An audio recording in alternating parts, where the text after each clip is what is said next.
నమస్కారం, మీరు చూస్తున్నారు HN9 టీవీ. తిరుపతి జిల్లా కోటపట్టణంలోని మండల పరిషత్ కార్యాలయం ఆవరణలో ఎంపీడీఓ శంకరయ్య పర్యవేక్షణలో AC Chandrababu, APM CH Ratnaiah ఆధ్వర్యంలో నిర్వహించిన వైఎస్ఆర్ ఆసరా కార్యక్రమానికి వైసీపీ గూడూరు నియోజకవర్గ సమన్వయకర్త మేరుగ మురళీధర్, వైఎస్ఆర్సీపీ రాష్ట్ర కార్యదర్శి పేర్నాటి శ్యాంప్రసాద్ రెడ్డి ముఖ్య అతిథులుగా హాజరయ్యారు. ఈ సందర్భంగా మేరుగ మురళీధర్ మాట్లాడుతూ రాష్ట్ర ప్రజలకు ఎన్నో సంక్షేమ పథకాలు అందిస్తూ రాష్ట్రాన్ని అభివృద్ధి బాటలో నడిపిస్తున్న ఘనత వైఎస్ జగన్మోహన్ రెడ్డికే దక్కుతుందని అన్నారు. వైఎస్ఆర్ ఆసరా పథకం కింద కోట మండలంలో సుమారు 5 కోట్ల రూపాయల పైచీలకు మహిళలకు అందజేయడం జరిగిందని తెలిపారు. మరొకసారి రాష్ట్ర ముఖ్యమంత్రిగా వైఎస్ జగన్మోహన్ రెడ్డిని గెలిపిస్తే మరెన్నో సంక్షేమ పథకాలను అందజేస్తారని ఆయన తెలిపారు. గూడూరు నియోజకవర్గ ప్రజలు రాబోయే ఎన్నికల్లో గూడూరు ఎమ్మెల్యేగా తనని గెలిపిస్తే నియోజకవర్గాన్ని అభివృద్ధి బాటలో నడిపిస్తామని ఈ సందర్భంగా ఆయన తెలిపారు. అనంతరం వైఎస్ఆర్సీపీ రాష్ట్ర కార్యదర్శి పేర్నాటి శ్యాంప్రసాద్ రెడ్డి మీడియాతో మాట్లాడారు. ఈ కార్యక్రమంలో వైసీపీ గూడూరు నియోజకవర్గ సమన్వయకర్త మేరిక మురళీధర్, వైఎస్ఆర్సీపీ రాష్ట్ర కార్యదర్శి పేర్నాటి శ్యాంప్రసాద్ రెడ్డి, వైఎస్ఆర్సీపీ రాష్ట్ర సంయుక్త కార్యదర్శి నల్లపరెడ్డి వినోద్ కుమార్ రెడ్డి చేతుల మీదుగా లబ్ధిదారులకు వైఎస్ఆర్ ఆసరా చెక్కును పంపిణీ చేశారు. అనంతరం వైఎస్ జగన్మోహన్ రెడ్డి చిత్రపటానికి పాలాభిషేకం చేశారు. ఈ కార్యక్రమంలో వైసీపీ నాయకులు, కార్యకర్తలు, అభిమానులు, లబ్ధిదారులు పాల్గొన్నారు. ఈ మండల ప్రజలకు కావచ్చు, అదేవిధంగా ఈ నియోజకవర్గ ప్రజలకు కావచ్చు, ఈ రాష్ట్ర ప్రజలకు కావచ్చు ఒకే ఒక విన్నపం తెలియజేసుకుంటున్నాను. గత ప్రభుత్వాల్లో జన్మభూమి కమిటీలు పెట్టారు. ఆ జన్మభూమి కమిటీల ద్వారా వెళితేనే కలెక్టర్ కానీ, సబ్ కలెక్టర్ కానీ, జాయింట్ కలెక్టర్ కానీ ఏదైనా పథకాలు కానీ ఏదైనా సంక్షేమ కార్యక్రమాలు చేయాలన్నా కూడా వాళ్ళ ద్వారా వెళ్తే తప్ప జరగని పరిస్థితి ఉండేది. కానీ ఈరోజు జగనన్న ప్రతి 50 కుటుంబాలకు ఒక వాలంటీర్ వ్యవస్థను తీసుకొచ్చి వాలంటీర్ నియమించడం జరిగింది. భారతదేశ చరిత్రలో ఏ రాష్ట్రంలో జరగని విధంగా గాంధీజీ కళ్ళకన్నా రాష్ట్రంగా తీసుకురావాలని చెప్పి సచివాలయ వ్యవస్థని మన ఇళ్ల ముందరే తీసుకొచ్చి ఒక హెల్త్ సెంటర్ కట్టడం, అదేవిధంగా రైతులకు సంబంధించి రైతు భరోసా కేంద్రాన్ని నిర్మించడం, కాగితం కావాలన్నా కూడా మండల కేంద్రానికి వచ్చే పని లేకుండా మన గ్రామాల్లోనే గ్రామ సచివాలయం నిర్మించిన ఘనత గౌరవ ముఖ్యమంత్రి గారు చెప్పి సభాముఖంగా తెలియజేసుకుంటున్నాను. మనం చూసాం 2 సంవత్సరాలు కోవిడ్ తో బాధపడ్డాం. ఆ రోజు ఈ రోజు పొత్తులతో కూడి మీ ముందుకు వచ్చి ఓటు అడిగే దానికి వస్తున్న వ్యక్తులు ఎవ్వరు కూడా మనకు కనబడలేదు. ఒక్క జగనన్న మాత్రమే కనబడ్డాడు. ఆ రోజు ఇదే వాలంటీర్ల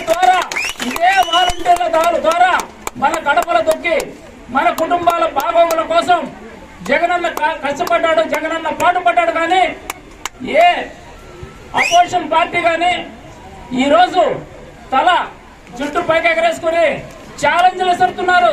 2024లో మేము అధికారంలోకి వస్తామని. మీకు దమ్ము ధైర్యం ఉంటే మీ పొత్తుల్లో ఎవరు ముఖ్యమంత్రిగా ఉంటారో తెలియజేయగలరా? మీరు మీ పొత్తులకు సంబంధించి ఎవరు ముఖ్యమంత్రి కాగలరో, నేను ముఖ్యమంత్రి అవుతానని ఏ పార్టీ వాళ్ళు చెప్పగలరో ధైర్యంగా చెప్పగలరా? అదే జగన్మోహన్ రెడ్డి గారు సిద్ధం మీటింగ్ లో చెప్తున్నారు.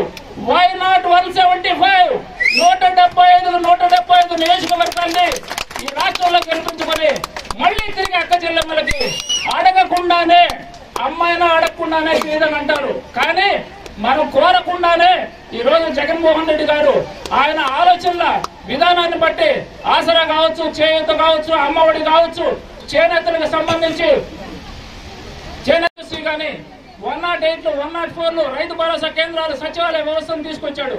నేను ఈ రోజు ఈ వేదిక మీద నుంచి గర్వంగా చెప్తున్నా, జగన్మోహన్ రెడ్డి గారితో ఆయన అడుగులో అడుగు వేసి మొదలు పెట్టిన తర్వాత నేను ఏ పదవి కోరకుండానే నా కుటుంబానికి గౌరవప్రదమైన, రాష్ట్రంలో గౌరవం దక్కే విధంగా నాకు గౌరవప్రదమైన పదవులు ఇవ్వడం జరిగింది.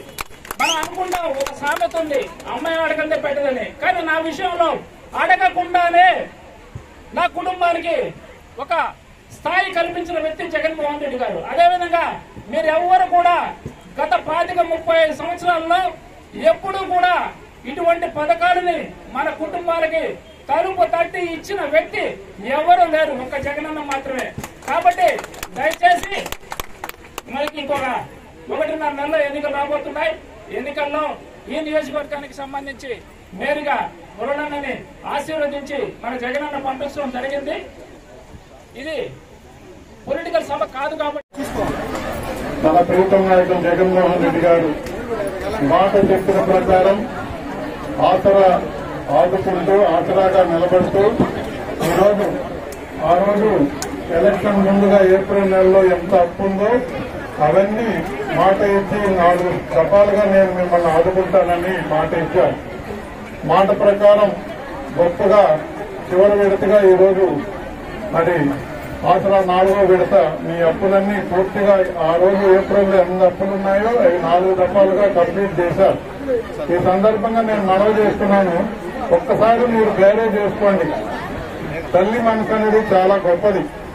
అది గుర్తించారు మన ప్రీతం నాయకులు జగన్మోహన్ రెడ్డి గారు. అందుకే ఆయన మహిళల పట్ల చాలా గొప్పగా ఆదరణ ఉంటుంది, ఆయన గొప్పగా నమ్మకం ఉంటుంది. మరి ఆ రోజు ప్రజా సంకల్ప యాత్రలో రాష్ట్రమంతా నడుచుకుంటూ పోతుంటే ఎన్నో పొదుపు లక్ష్మి గ్రూపులన్నీ కూడా కష్టాల్లో పొదుపు సాగించుకోలేకపోతున్నాం, అప్పుల పాలైపోయినామంటే ప్రభుత్వం అనేది మరి పేదరికానికి అండగా ఉండాలి. మనవులుగా ఆయన వాలంటరీ వ్యవస్థ పెట్టి ఎక్కడ అవినీతి లేకుండా గౌరవప్రదంగా పక్కనోళ్ళకు కూడా తెలియకుండా తెల్లవారుజామున 5 గంటలకే 1వ తేదీ అయితే కరెక్ట్ గా దీపంలాగా మరి ఎంత గొప్పగా పోయి ఇంటింటికి ఇస్తున్నారో మీరు అర్థం చేసుకోండి. ఈ బాధ్యత నేను గుర్తిస్తాను. అందుకే ఆ బాధ్యత ఉండాలి. మరి ప్రభుత్వం ఏంటంటే సమాజాన్ని ప్రేమించాలి, గ్రామాల్ని ప్రేమించాలి. ఈ రోజు గ్రామాల్లో ఉండే వాళ్ళంతా కూడా టౌన్ లో ఎలాంటి సౌకర్యాలు ఉన్నాయో సచివాలయంలో నిజాయితీగా రిక్రూట్ చేసుకున్నటువంటి 11 మంది సిబ్బందితో ఈ రోజు గొప్ప వాతావరణంతో పరిపాలన మనకు ఇంటి ముందు అందిస్తున్నారు. దాదాపు 500 పైచులకు సర్వీసులు మన ఈ టౌన్ లోకి వెళ్లకుండా మన గ్రామాల్లోనే సచివాలయ వ్యవస్థ ద్వారా మనకి అన్ని సర్వీసులు కూడా మరి ఇవ్వడం అంటే ఎంత ఉత్పాదకమైనటువంటి మార్పులు మరి జగన్మోహన్ రెడ్డి గారు తీసుకొచ్చారు. తల్లి మనసు గొప్పది కాబట్టి మహిళా మనులందరూ కూడా గమనించండి. 7,700 పైచులకు లబ్ధులు డైరెక్ట్ గా లబ్ధి పొందారు. 4 సంవత్సరాలు లబ్ధి పొందారు. ఆ ఒక్క లబ్ధి ఆసరా వల్లే కాదు, చేయూత వల్ల ఎంత వచ్చిందో ఆలోచించండి, శ్రీనిధి వల్ల ఎంత వచ్చిందో ఆలోచించండి, జగనన్న తోడు వల్ల ఎంతమంది బెనిఫిట్ అవుతున్నారో ఆలోచించండి. బ్యాంకుల లింకుల ద్వారా ఇంచుమించు 146 కోట్ల రూపాయలు 5,000 లోన్ తీసుకోవాలంటే ఎంతో గొప్పగా కష్టపడాల్సిన పరిస్థితి. దానికి ఎన్నో సెక్యూరిటీలు అన్నీ ఉండేది. ఈ రోజు 146 కోట్ల రూపాయలు మన మండలంలోనే మరి బ్యాంకుల ద్వారా రుణం వచ్చి ఆ రుణం ఇంకొక రకంగా మరి మీకు ప్రయోజనకరంగా తయారైందంటే ఒక సిస్టమ్ అనేది జగన్మోహన్ రెడ్డి గారు ఎంత గొప్పగా పెట్టారో ఆలోచించండి. నేను మరొక ప్రత్యేకంగా చాలా ఉత్సాహంగా మాట్లాడాలని వచ్చాను. దీంట్లో చిన్న రూపం వల్ల నా ఉత్సాహం అంతా గొప్ప వాతావరణంలో ఉన్నారు. చెప్పిన మాట ప్రకారం ఎందుకు ముందుకెళ్తున్నారు విషయం చూడండి. ప్రకృతి అనేది ఆ కుటుంబాలను ఎందుకు ఆశీర్వదిస్తున్నాయో కూడా గమనించండి. వైఎస్ రాజశేఖర రెడ్డి గారు పేద ప్రజలను హక్కును చేసుకున్నారు. ఆయన కంటే 10 అడుగులు వేసి జగన్మోహన్ రెడ్డి గారు ఈ రోజు పేద ప్రజలను హక్కును చేస్తున్నారు. ఒకటే మనకు వేరే చేసుకోవాలి. వీళ్ల కుటుంబం వస్తేనే ఎందుకు వర్షాలు పడతాయి, తాగేదానికి నీళ్లుంటాయి, పుష్కలంగా సాగునీరు ఉంటుంది. మరి చంద్రబాబు నాయుడు గారు వస్తే కరువు తాండవిస్తుంది. ఎందుకంటే గుణవంతులు కావాలి, పేదల్ని హక్కును చేర్చుకోవాలి, మహిళల్ని హక్కును చేర్చుకోవాలి. మహిళా మనులు ఎక్కడైతే గౌరవం పొందుతారో మన భారతంలో కూడా ఉంది. ఎక్కడైతే మహిళలు గౌరవం పెడతారో అక్కడ వర్షాలు పుష్కలంగా పడతాయనే వాతావరణం ఎంత సత్యమో మరి జగన్మోహన్ రెడ్డి గారు వైఎస్ రాజశేఖర రెడ్డి గారు ఉన్నప్పుడు ఏ ప్రాజెక్ట్ చూసినా కళకళలాడుతుంటుంది తప్ప ఎక్కడ ఇబ్బంది జరగదు. ఈ ఒక్క సూత్రం కలిసి మనకు సకాలంలో పడాలి కాబట్టి నీళ్లు మనం ఎక్కడ ఇబ్బంది లేకుండా తాగాలి కాబట్టి మీరు అందరూ ఆశీర్వదించండి. ఇంకొక అవకాశం ఇస్తే ఇప్పటికే 9 నవరత్నాలతో చాలా గొప్పగా ఉన్నారు. ఇప్పుడిప్పుడే రాష్ట్రం అభివృద్ధిలో అడుగు పెడుతుంది. పోర్టులన్నీ కూడా మనకు ముందుకు వస్తున్నాయి. కాలేజీలు, మెడికల్ కాలేజీలు ఇచ్చారు. ఎక్కడ వైద్యం గాని విద్య గాని మనం ఆలోచిస్తే వేరేజ్ వేసుకుంటే చంద్రబాబుకి జగన్మోహన్ రెడ్డి గారికి ఎంతో గొప్ప వాతావరణం కనబడుతుంది. ఈ రోజు ఇంగ్లీష్ మీడియం పెట్టి మీ బిడ్డలపై భవిష్యత్తు జగన్మోహన్ రెడ్డి గారు ఆలోచిస్తున్నారు. మీ బిడ్డలు విదేశాల్లో చదవాలని కూడా మీకు ఎలాంటి ఇబ్బంది లేకుండా ప్రభుత్వమే అంత మరి వాళ్ళకి ఎక్కడ ఏం కావాలో ఎంతెంత మరి ఖర్చులుంటాయో అవన్నీ కూడా లెక్కలేసి మీకు రూపాయి ఖర్చు లేకుండా విదేశాలు చదివే విధంగా ఆ బిడ్డ ఆలోచిస్తున్నాడు. మన ప్రీతం నాయకులు జగన్మోహన్ రెడ్డి గారు అన్ని విషయాలు ఆలోచిస్తున్నారు. ఆరోగ్యం గురించి చేస్తున్నా అక్కా చెల్లెమ్మలు జగనన్న మాట్లాడారు, మంచి మాటలు మాట్లాడతారని వస్తే మీరు బాధ్యతను విస్మరించారు. నేను పదే ఏరియా ఆఫీసర్లు కూడా చెప్తుంటాం, నువ్వు ఊరికే చెప్పడం కాదు, నేను పసిగట్టాను. ఎక్కడున్నా మైక్ విషయంలో చాలా మీరు దాని విషయంలో కేర్ తీసుకోవడం లేదని నేను చెప్పాను. వినపడదు.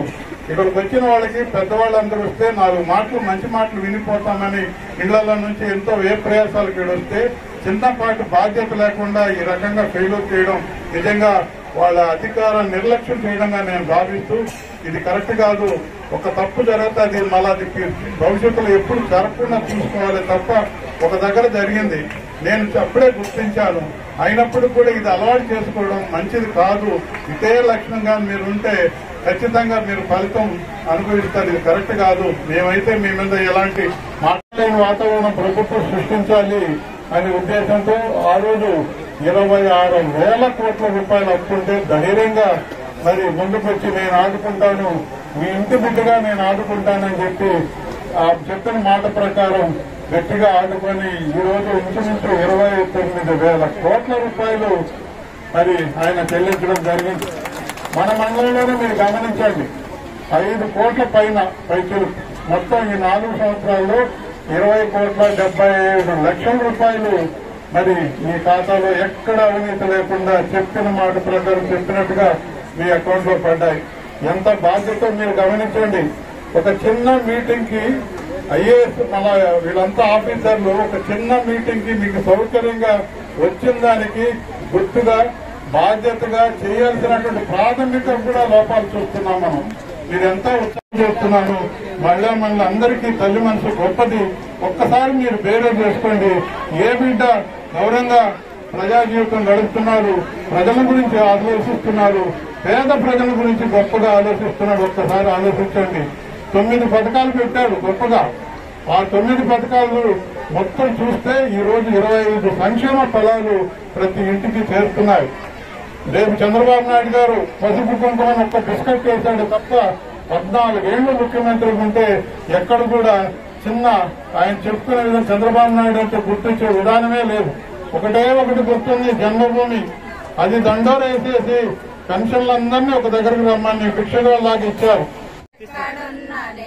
పైకి దించుదాం గగనమెంత ఉరిమినా గిరికి చలనముండున గంగ పొంగి పొరలిన నేల భీతి చెందున ఆత్మబలం కూడగట్టి ఆకాశాన్ని మరిన్ని అప్డేట్స్ కోసం మన HN9 టీవీ ఛానల్ ని సబ్స్క్రైబ్ చేసుకోండి.